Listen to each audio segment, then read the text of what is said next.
Hello friends, welcome back to SA academy. आइए आज हम स्टार्ट करते हैं क्लास 9th के चैप्टर वर्किंग ऑफ इंस्टीट्यूशंस के साथ। एंड रिमेंबर, आज का ये सेशन भी हमारे लिए बहुत इंटरेस्टिंग होने वाला है बिकॉज आज हम पढ़ेंगे हर एक उस इंस्टीट्यूशन के बारे में जो हमारी डेली लाइफ में हमारे आसपास घूमते रहते हैं और उनका बहुत इंपॉर्टेंट रोल होता है।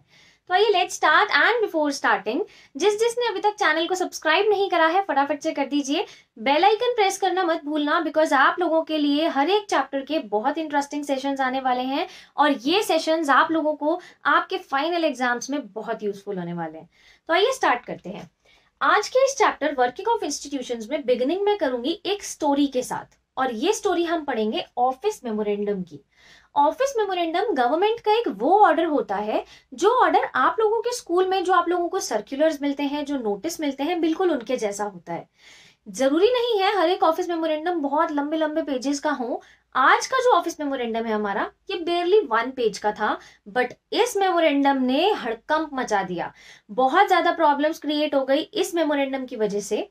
क्या हुआ था, ये ऑफिस मेमोरेंडम पास हुआ था, रिलीज हुआ था 13 अगस्त 1990 को। जब ये मेमोरेंडम रिलीज हुआ तो इसके पीछे की एक काफी लंबी और बहुत ही बड़ी स्टोरी है। हुआ यूं कि हमारी गवर्नमेंट ने एक कमीशन बिठाई जिस कमीशन का नाम था सेकेंड बैकवर्ड क्लासेस कमीशन। अब ये जो सेकेंड बैकवर्ड क्लासेस कमीशन थी, इस कमीशन की बिगिनिंग हुई 1979 से। ये 1990 में जरूर रिलीज हुआ, बट रिलीज होने से पहले की इसकी एक बहुत लंबी स्टोरी है जो स्टोरी एग्जैक्टली रिलेट करती है department of personnel and training से, बिकॉज इन्होंने ही इस मेमोरेंडम को पास किया था और इनके ही जॉइंट सेक्रेटरी का सिग्नेचर था इस मेमोरेंडम पे। तो जब बिगिनिंग हुई इसकी मेमोरेंडम की स्टार्टिंग, वो हुई 1979 से।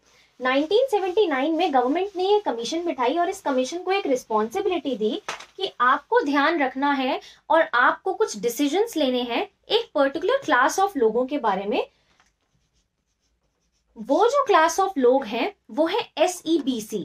SEBC का मतलब होता है socially and economically backward classes. ये जो socially and economically backward classes होती हैं, ये SC और ST से अलग की होती हैं। अब ये जो कमीशन बैठी थी, ये कमीशन बैठी थी एक इंसान की लीडरशिप के अंदर जिसका नाम था BP मंडल। BP मंडल की लीडरशिप में ये कमीशन थी, इसीलिए पॉपुलरली इस कमीशन का नाम मंडल कमीशन था। अब मंडल कमीशन ने SEBC के ऊपर काफी ज्यादा रिपोर्ट्स बनाई, छानबीन करी, रिसर्चेस करी और उसके बाद ये सरकार के सामने एक रिपोर्ट लेकर पेश हुए, जिस रिपोर्ट में इन्होंने काफी सारी रिकमेंडेशंस दी कि क्या क्या हम इन ग्रुप ऑफ लोगों के लिए कर सकते हैं। अब जो रिकमेंडेशंस ये लेकर आए, जो रिपोर्ट ये सरकार के सामने लेकर आए, वो रिकमेंडेशन ये लेकर आए 1980 में। ये देखते जाइए, this is basically the birth of this memorandum. कैसे बिगिन हुआ और कहां तक ये पहुंचता है अभी मैं बताती हूँ आपको। तो 1980 में एक रिपोर्ट आई जिस रिपोर्ट में रिकमेंडेशंस थी कि SEBC लोगों के लिए क्या क्या किया जा सकता है, और इस रिकमेंडेशन से बहुत तबाही मच गई। क्या हुआ, ये बोला गया इस रिकमेंडेशन में, इस ग्रुप ने, इस कमीशन ने ये बोला कि 27% सीट्स जो हैं वो गवर्नमेंट जॉब्स में रिजर्व कर देनी चाहिए SEBC वाले लोगों के लिए, ताकि इनको थोड़ा सा प्रोटेक्ट किया जा सके, इनको सेफगार्ड किया जा सके। इनके लिए 27% सीटें दे दी जानी चाहिए। अब उन्होंने ये रिकमेंडेशन दे दी। बहुत समय तक पार्लियामेंट में डिस्कशन चलता रहा कि इस रिकमेंडेशन को माने ना माने, लागू करें, कैसे करें, क्या ना करें। बहुत सारे डिस्कशंस और नेगोशिएशंस वहां पे होती रही। जब इतनी ज्यादा डिस्कशंस वहां पे चल रही थी तो लंबे समय तक ये रिकमेंडेशंस पेंडिंग ही थी। इन रिकमेंडेशंस के ऊपर कोई इम्प्लीमेंटेशन या फिर कोई डिसीजन नहीं लिया गया। But then came a twist. अब ये ट्विस्ट आया लोकसभा के इलेक्शंस के साथ। लोकसभा में इलेक्शंस है और इलेक्शंस में एक बहुत मेन रोल प्ले करता है इलेक्शन मैनिफेस्टो। इलेक्शन मैनिफेस्टो पेश करा एक पार्टी ने जिसका नाम था जनता दल। इलेक्शंस थे 1989 में। तो 1989 में जनता दल सामने आया और जनता दल ने ये बोला कि देखिए, अगर आप लोग हमें जिताएंगे, हमें वोट देंगे, तो हम इस रिकमेंडेशन को लागू करवा देंगे और हम गवर्नमेंट का ऑर्डर निकलवाएंगे जिस ऑर्डर में हम SEBC लोगों को 27% सीटें दिलवा देंगे। तो अब आप लोग जनता दल को जिताइए। अब जब उन्होंने लोगों से ये प्रॉमिस करा, लोग मान गए, लोगों ने जनता दल को वोट दिया एंड फाइनली जनता दल सीटें जीत गया। अब जब जनता दल पार्टी जीत गई तो इसके साथ उनके जो लीडर थे वो थे VP सिंह। VP सिंह बन गए हमारे प्राइम मिनिस्टर। अब जब वीपी सिंह प्राइम मिनिस्टर बने तो प्राइम मिनिस्टर बनते ही उन्होंने काफी मेजर डिसीजंस लिए और उन डिसीजंस में एक सबसे मेन डिसीजन ये था कि वो इस रिकमेंडेशन को लागू करवाना चाहते थे। इसी के साथ साथ प्रेसिडेंट ने पार्लियामेंट में एड्रेस किया कि हाँ भाई वी आर रेडी, हम इस रिकमेंडेशन के ऊपर काम करने वाले हैं, हम लोग रेडी हैं। इसके साथ साथ ही वीपी सिंह ने पार्लियामेंट में दोनों हाउसेस के साथ डिस्कशन करा और डिस्कशन करते के साथ ही उन्होंने ये अनाउंस कर दिया दैट वी आर रेडी, हम इस रिकमेंडेशन को इम्प्लीमेंट करेंगे और अब ये चीज लागू की जाएगी, एनफोर्स की जाएगी। जब ये चीज हुई तो ये बात पहुंची डिपार्टमेंट ऑफ पर्सोनल तक, उन्होंने ये बात सुनी और उन्होंने इस इम्प्लीमेंटेशन को करने के लिए रजामंदी दे दी और जॉइंट सेक्रेटरी ने उसके ऊपर सिग्नेचर्स दे दिए एंड फाइनली इतने लंबे समय से चलती हुई ये जो रिपोर्ट थी, ये जिसमें ये रिकमेंडेशंस थी, वो फाइनली फ्लो में आ गई और वो एनफोर्स हो गई 13 अगस्त 1990 को। बट क्या हुआ, इसके बाद बहुत ज्यादा क्रिटिसिज्म सामने आया, बहुत सारे लोगों ने बहुत क्वेश्चंस उठाए। लोगों को ऐसा लगता था कि एसईबीसी लोगों को अगर 27% की सीट्स रिजर्व दे दी जाएंगी तो इसकी वजह से हमारे साथ तो ये अनफेयर ट्रीटमेंट है। हो सकता है एसईबीसी कास्ट के कुछ लोग ऐसे हों जो डिजर्व ही ना करते हों ये जॉब्स, वो उन्हें मिल जाएं, एंड कुछ लोग ऐसे हों जो डिजर्व करते हों और वो रह जाएंगे। तो लोगों को बेसिकली ऐसा लगने लगा कि भाई ये तो जॉब्स में इनइक्वालिटी है और ये नहीं होना चाहिए। बहुत सारे लोगों ने बहुत लड़ाइयां करी, प्रोटेस्ट करी, आवाज उठाने की कोशिश करी कि बेसिकली ये चीज गलत है, हम इस चीज को नहीं होने देंगे। जब इतनी सारी बातें उठी, काफी सारे लोग एसोसिएशंस बनाकर सामने आ गए, काफी सारे लोगों ने केसेस फाइल कर दिए कोर्ट में। अब ऑब्वियस सी बात है, जब इतनी ज्यादा लड़ाई हो रही है तो इन लड़ाइयों को कौन सॉल्व करेगा? इन्हें सॉल्व करेगी जुडिशरी। आप लोगों ने अपनी प्रीवियस क्लासेस में पढ़ा होगा कि जब गवर्नमेंट और लोगों के बीच में इस तरीके का कोई कॉन्फ्लिक्ट हो जाता है तो ऐसे डिस्प्यूट्स को रिजॉल्व करने के लिए जुडिशरी सामने आती है। हाई कोर्ट्स और सुप्रीम कोर्ट्स के पास ये पावर है कि वो ऐसे डिस्प्यूट्स को रिजॉल्व कर सकते हैं। अब ऐसे केस में हाई कोर्ट और सुप्रीम कोर्ट सामने आए और उन्होंने आकर के इन सारे बहुत सारे केसेस फाइल हो गए थे। काफी सारे लोगों ने इंडिविजुअल लेवल पे केसेस फाइल कर दिए थे और काफी सारे लोग ऐसे थे जिन्होंने ग्रुप बनाकर, एसोसिएशंस बनाकर उन केसेस को फाइल कर दिया था। अब क्योंकि सुप्रीम कोर्ट के पास नंबर ऑफ केसेस आ गए थे जो सिर्फ एक ही बात कह रहे थे कि आप सरकार के इस ऑर्डर को रद्द कीजिए, इनवैलिड करार कीजिए और इसका इम्प्लीमेंटेशन तो बिल्कुल मत करवाइए। जब सुप्रीम कोर्ट के पास बार बार यही क्वेरी आ रही थी और इतने सारे केसेस इसी बात को लेकर आ रहे थे, तो सुप्रीम कोर्ट ने एक डिसीजन लिया, जिस डिसीजन में उन्होंने इन सारे केसेस को कंपाइल कर दिया और इन सभी केसेस को जोड़कर एक सिंगल केस बना दिया, जिस केस का नाम था Indira Sawhney versus union of India. Supreme court ये केस लेकर सामने आया और सुप्रीम कोर्ट ने इसमें डिसीजन लिया। और डिसीजन क्या लिया? Which was very just. Supreme court ने ये बात बोली कि सरकार का जो ये ऑर्डर है ये किसी भी तरीके से इनवैलिड नहीं है, हम इस ऑर्डर को वैलिड करार करते हैं, ये ऑर्डर इंप्लीमेंट भी किया जाएगा। बट सुप्रीम कोर्ट ने लोगों का दिल भी नहीं तोड़ा। उन्होंने ये बात बोली कि ये ऑर्डर, ये मेमोरेंडम जो है ये लागू तो किया जाएगा, बट इसमें एक बात है कि सरकार को ये ध्यान देना है कि जो लोगों को वो 27% का कोटा दे रहे हैं और वो जो एसईबीसी लोग हैं, हो सकता है ऐसे भी कुछ लोग हों जो काफी वेल टू डू हों, जिन्हें इस 27% के कोटे की जरूरत ना हो। तो जब ऐसा केस हो कि उन्हें 27% के कोटे की जरूरत नहीं है, they are very well to do with their fields and occupations, तो उस केस में उन्हें रिजर्वेशन नहीं दी जाएगी। इस बात से लोग बहुत ज्यादा सेटिस्फाइड थे, सरकार भी खुश थी। तो ये डिसीजन जब सामने आया, सब सॉल्व हो गया, रिजॉल्व हो गया, डिस्प्यूट फाइनली एक एंड पे आया और ये डिसीजन दे दिया गया था डिपार्टमेंट को। तो डिपार्टमेंट ने ये सुना और उन्होंने एक नया मेमोरेंडम इशू करा। ये सारे करेक्शंस के साथ, इन सारे करेक्शंस को वहां पे इम्प्रूव करते हुए उन्होंने एक नया मेमोरेंडम बनाया और वो जो नया मेमोरेंडम था वो सितंबर 8, 1993 को रूल में आया। कहां से स्टार्ट हुई थी ये कहानी? स्टार्ट हुई थी 1979 से। 1979 से चलते चलते 1993 तक एक मेमोरेंडम की कहानी इतनी लंबी खिंच गई और फाइनली उस पर यह डिसीजन आया। अब क्वेश्चन यहाँ ये उठता है कि एक मेमोरेंडम आया जिसने सारे के सारे सिस्टम को हिला के रख दिया, इतने सारे क्वेश्चंस उठे जिसके ऊपर इतने सारे लोग उसके अगेंस्ट हो गए। तो ऐसे कौन कौन से लोग थे जिन्होंने मिलकर के ये मेमोरेंडम बनाया होगा? ऑब्वियसली हमारा सिस्टम बहुत ज्यादा बड़ा है, तो इस सिस्टम में काम करने के जो लोग हैं वो भी काफी ज्यादा हैं। जब भी कोई ऑर्डिनेंस या फिर कोई लेजिस्लेशन या फिर कोई लॉ या इस तरीके से कोई मेमोरेंडम सामने आता है, तो मैं आपको कुछ मेन लोग बताने वाली हूँ जो मेन लोग इसमें बिल्कुल इन्वॉल्व होते हैं। तो उसमें सबसे पहला जो मेन इंपॉर्टेंट पर्सन होता है वो होता है प्रेसिडेंट।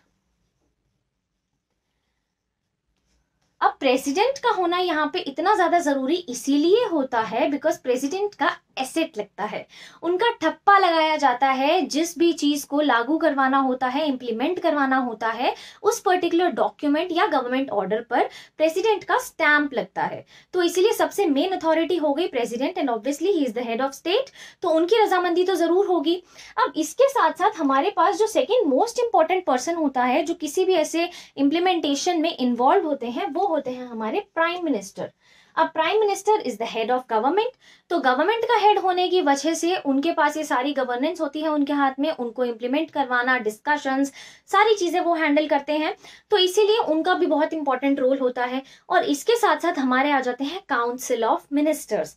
अब जो काउंसिल ऑफ मिनिस्टर्स हो जाते हैं because they enter into discussions, वो नेगोशिएशंस करते हैं, वो दोनों हाउसेस में बैठकर इस पर चर्चा करते हैं, इसीलिए वो भी एक बहुत इंपॉर्टेंट रोल प्ले करते हैं प्राइम मिनिस्टर के साथ साथ जब भी कोई ऐसा law, legislation, memorandum, ordinance pass होना होता है।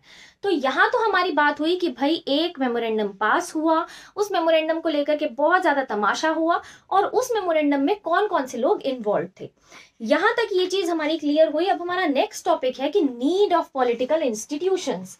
मैंने आपको बिगिनिंग में बताया कि हमारे पास बहुत सारे इंस्टीट्यूशंस हैं जो वर्क करते हैं। अब क्वेश्चन ये खड़ा होता है कि इंस्टीट्यूशंस को क्यों जरूरत है, हमें ये वर्क करते क्यों है, हम अपने आप में सक्षम है, भाई बड़े इंडिपेंडेंट हम खुद वर्क कर लेंगे, ऐसा नहीं हो सकता।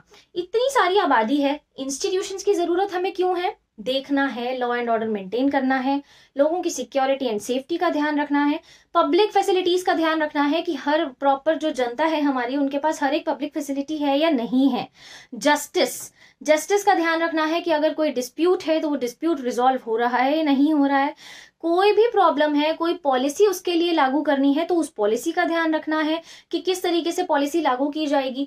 और इन सब चीजों को एक इंसान तो संभाल नहीं सकता। तो इसीलिए हमें क्या जरूरत होती है, हमें पॉलिटिकल इंस्टीट्यूशंस की जरूरत होती है। अब हमारे पास जो पॉलिटिकल इंस्टीट्यूशंस हैं वो बटे हुए हैं, वो है ऑर्गन्स ऑफ गवर्नमेंट। हमारे पास गवर्नमेंट के 3 ऑर्गन्स हैं, उसमें सबसे पहला जो ऑर्गन है वो है लेजिस्लेचर।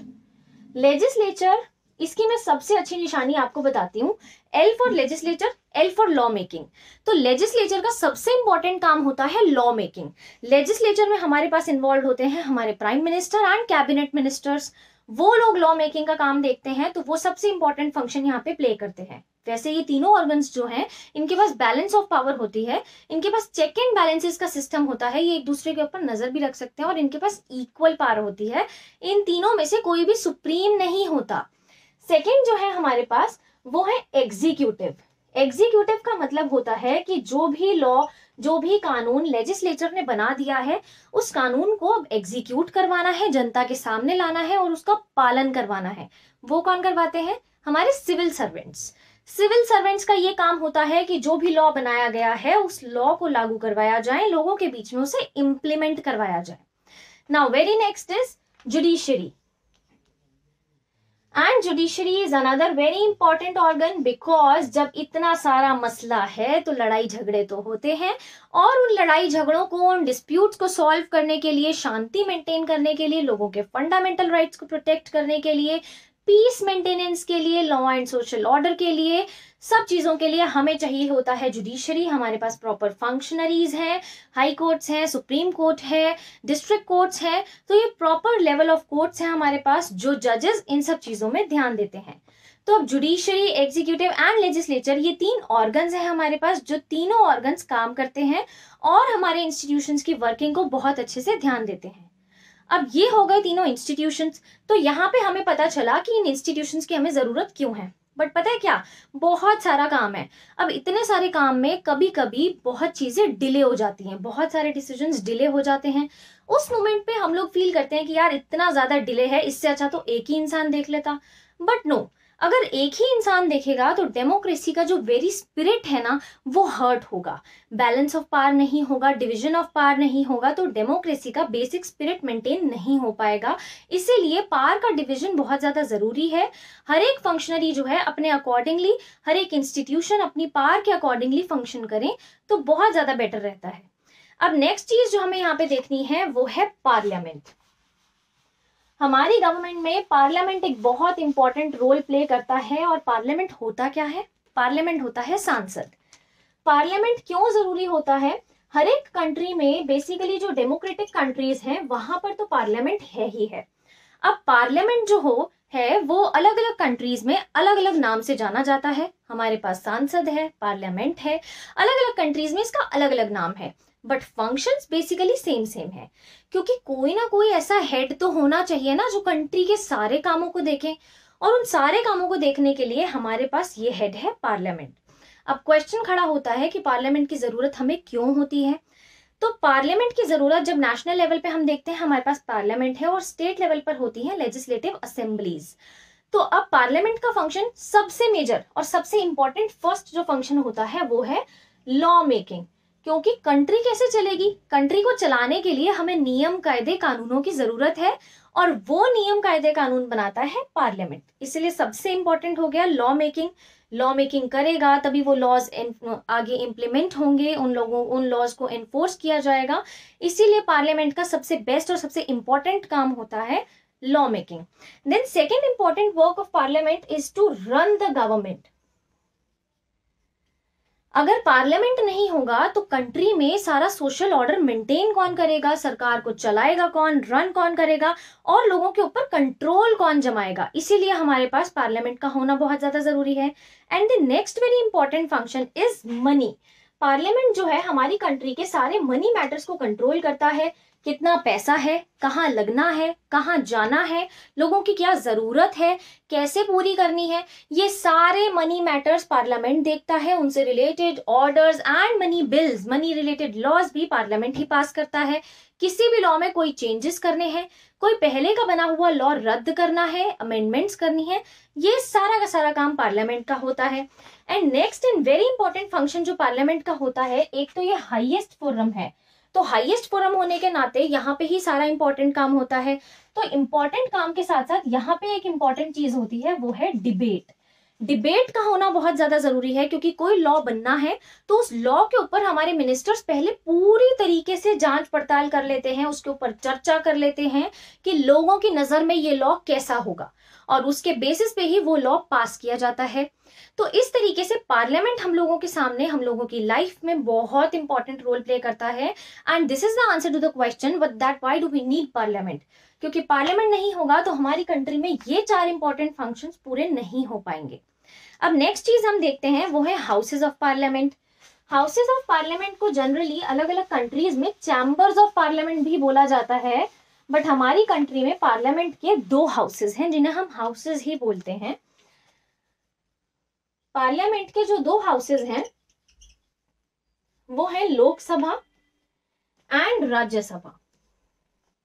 अब लोकसभा का मतलब है हाउस ऑफ पीपल, क्योंकि लोक मतलब लोगों की वजह से है, तो बेसिकली सीधा साधा मतलब ये है कि ये लोगों से डायरेक्टली इलेक्टेड है, और ये राज्य स्टेट से रिलेटेड है, ये लोगों से डायरेक्टली इलेक्टेड नहीं है। तो जैसे मैंने आपको बताया कि ऑलमोस्ट हर एक कंट्री में अलग अलग तरीके से हाउसेस बने हुए हैं, कहीं पे इन्हें चैम्बर्स बोला जाता है, तो हर अलग अलग कंट्री में इनका अलग अलग नाम दिया जाता है। और मोस्टली हर एक कंट्री में ऐसा ही होता है कि जो एक हाउस होता है वो लोग इलेक्ट करते हैं, और दूसरे हाउस के लोगों को इनडायरेक्टली इलेक्ट किया जाता है। तो हमारे पास भी जो लोकसभा है और जो राज्यसभा है उसमें यही मेजर डिफरेंस है।